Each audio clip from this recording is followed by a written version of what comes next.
वहीदा जी, पहले आशा जी से हमारी मुलाकात हो चुकी है, हेलन जी से भी मुलाकात हो चुकी है, पहले शो में आ चुकी हैं। उस समय भी हमने आपको याद किया था, लेकिन हमारे प्रोडक्शन हाउस ने ये बोला कि वहीदा जी यहाँ पे है नहीं, पर हमें पता नहीं कि बात सच्ची थी कि नहीं। आपको किसी ने फोन किया था कि नहीं? हम आपको बड़े सालों से वेट कर रहे हैं आपका। आई नो, एक बार किसी ने बुलाया तो था। अच्छा। मैं माफी चाहती हूँ। नहीं, वहीदा जी, आप वहीदा रहमान हैं, आपको माफी मांगने की जरूरत नहीं है। मैं तो खाली कंफर्म करना चाहता था कि प्रोडक्शन हाउस सही बोल रहा है ना। 2 प्रोडक्शन हाउस हैं अभी, एक तो आप ही का है जी।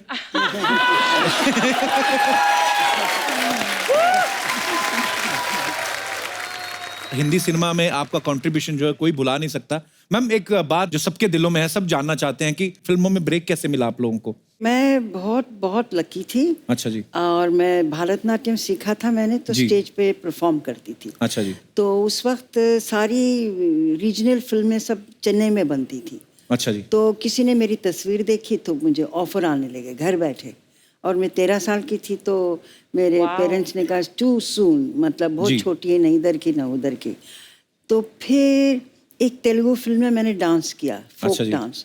वो लकीली बहुत बहुत बहुत मशहूर हुआ। अच्छा जी। तो उसके बाद बस एक तेलुगु फिल्म थी, उसमें लीड रोल किया ऑपोजिट एनटी रामाराव, जो आंध्र प्रदेश के सीएम थे। उसके बाद गुरुदत्त जी मिले मुझसे हैदराबाद में। अच्छा जी। तो फिर उन्होंने मुझे बॉम्बे बुलाया। फिर यू नो, इट्स हिस्ट्री। वाह, ग्रेट। और आशा जी, आप कैसे आए फिल्मों में? मैं स्टेज पे परफॉर्म किया करती थी। अच्छा जी। और लेट बिमल रॉय ने मुझे डांस करते हुए देखा। मैं 9-10 साल की थी। अच्छा जी। तो उन्होंने देखा और मुझे बुलाया, फिल्म में काम करोगी? मैंने ऐसे कह दिया हाँ करूँगी। अच्छा जी। तो इस तरह से माँ पिक्चर में मैंने एक छोटा सा रोल किया था। अच्छा जी। उसके बाद तो मैं बड़ी हो गई, स्कूल में जाती थी। तो गूंज उठी शहनाई के लिए विजय भट्ट जी ने मुझे बुलाया। अच्छा जी। और कहा कि तुम्हें हीरोइन बना रहे, राजेंद्र कुमार जी हीरो है। तो 2 दिन की शूटिंग करने के बाद कहा कि नहीं, आप स्टार मटेरियल नहीं है। अच्छा। तो आप हम आपको नहीं ले सकते हैं। अच्छा। मटेरियल नहीं। तो हमको निकाल दिया गया। 1 हफ्ते में मुहूर्त था बहरूपिया का, और वहाँ एस मुखर्जी मिले, बोले कल फिल्मालय आ जाना। मैंने कहा अभी फिल्मालय क्या करना है, अभी तो मुझे डॉक्टर बनना है, मुझे तो नहीं जाना है। इसी तरह से वहाँ पहुँच गए। और फिर तो सबको मालूम है कि दिल दे के देखो कि हीरोइन बन गई।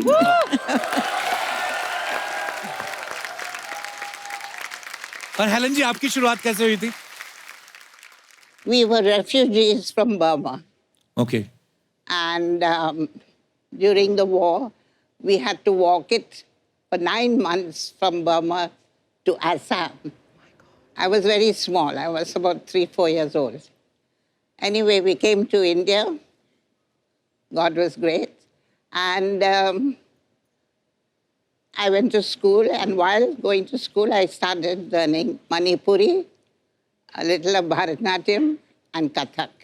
Just the fundamentals, ताकि in case I was given a chance, I would know the stance of all these dances. उस ज़माने में कुकू जी बहुत बड़ी dancer and actress थी. अच्छा जी. And my mother requested her that मैं chorus में कम से कम join करूँ, क्योंकि we needed the money very badly. We were living in one room. The Mori was in one room. और another thing I must tell you, जब भी गर्मी का दिन था, हम लोग चटाई को ठंडा करके जमीन पे लगा के नहा के, we never used to wipe ourselves, put our nightie and we go to sleep. Oh my God. So we've seen these lovely days, praise the Lord.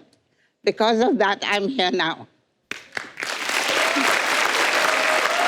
Thank you.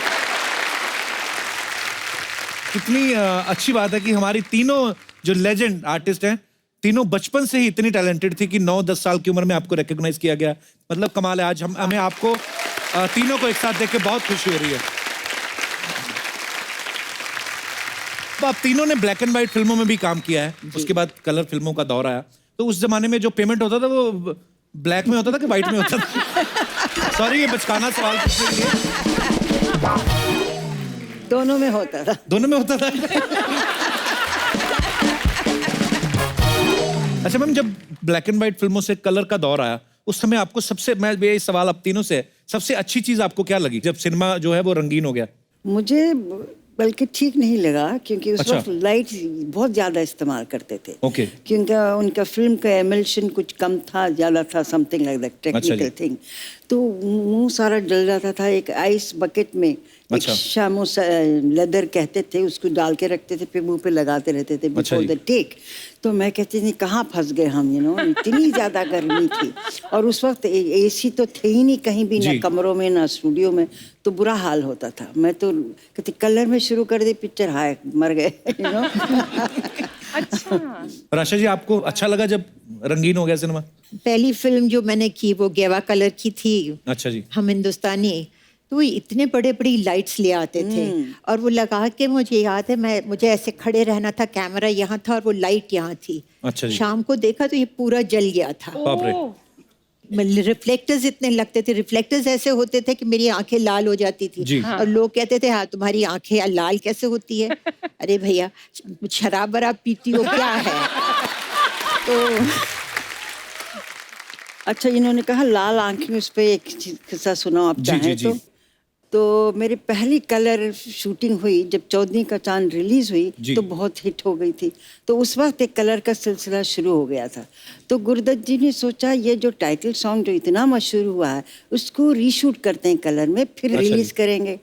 तो वही किया उन्होंने। फिर दोबारा उनको सेंसर करना पड़ा, दिखाना पड़ा। सेंसर बोर्ड ने कहा जी वो एक शॉट वहीदा जी वो मुड़ के देखती, वो काट दीजिए। ऐसे क्यों? मैं ऐसे ही हूँ, बस सिर्फ मुड़ के देखती। तो इन्होंने पूछा क्यों क्यों क्या है इसमें खराबी?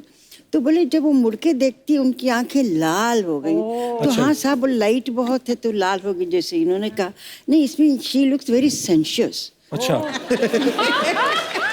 हाँ, तो फिर गुरुदत्त जी ने कहा साहब ये मियाँ बीवी का सीन है और कुछ नहीं, ना लिपटे ना झिपटे ना हाथ पकड़ा, बेचारी यूं से यूं देखा।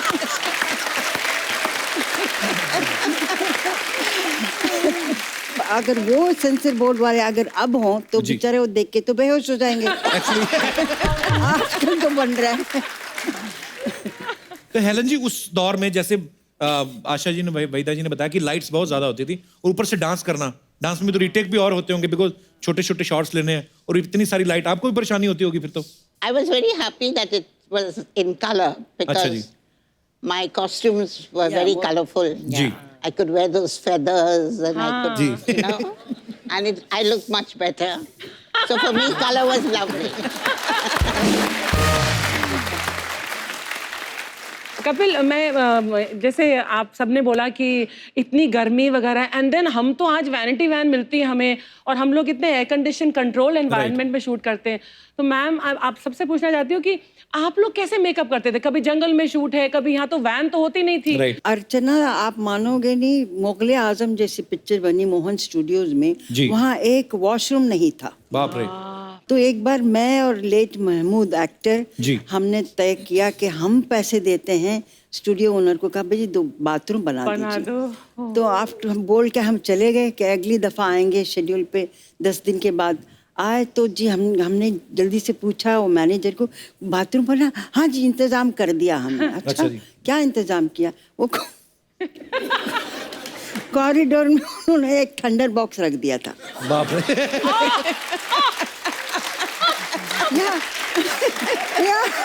I said, oh my God, it's so terrible. बाप रे, कितना मुश्किल होता होगा उस समय, सारा दिन शूट करना, वॉशरूम ही नहीं है। हमने पानी पीना छोड़ दिया था। सुबह से शाम तक बाथरूम नहीं जाते थे। Oh my God. घर जाके बाथरूम जाते थे। अभी तक माशाल्लाह किडनी अच्छा है। हाँ। सीरियसली, एक्चुअली आदमी को रोमांटिक सीन करना हो और ऊपर से बाथरूम आया हो तो आदमी कहाँ निकलेंगे एक्सप्रेशन एक्चुअली। सो हेलन जी को डांसिंग क्वीन, पता बहुत सारे ऐसे टाइटल दिए गए थे, ऐसे नाम दिए गए थे हेलन जी। जैसा कि मैंने पहले कहा कि एक ही गाना कभी कभी हेलन जी का पूरी फिल्म पे भारी पड़ जाता था। तो हेलन जी दूसरी जो हीरोइन होती थी फिल्म में और आप आके एक गाने में वाह-वाही लूट लेती थी, तो उनको जेलसी फील नहीं होती थी कि आ गई हेलन जी, अभी ये सारा मेला लूट के ले जाएंगे? By the grace of God, I've been very good with all the heroines in the movie. They loved me, literally they cared for me. There was no jealousy. I worked with Asha ji. Were you jealous of me? If I was jealous, I wouldn't be friends with you. अच्छा आशा जी, आपकी जब आपकी फिल्में silver jubilee होती थी, gold, आपको jubilee girl भी नाम दिया गया था आपके फैंस के द्वारा, तो जब सिल्वर जुबली होती थी फिल्में, गोल्डन जुबली होती थी, उसके बाद आपने फिल्मों की क्वांटिटी बढ़ाई थी या पेमेंट ही बढ़ाई थी सिर्फ? Naturally. क्वांटिटी तो बढ़ा नहीं सकते थे क्योंकि हम लोग 9:30 to 6:30 की शिफ्ट करते थे जी। और फिर 7 बजे मैं पहुंच जाती थी स्टेज पे। मेरे बैलेज होते थे तो फिर डांस करना शुरू कर देती थी। 3.5 घंटे का बैले होता था, वो ख़त्म करके फिर घर जाती थी। तो क्वांटम तो बढ़ा नहीं सकती थी, हाँ पैसे तो बढ़ा सकती थी।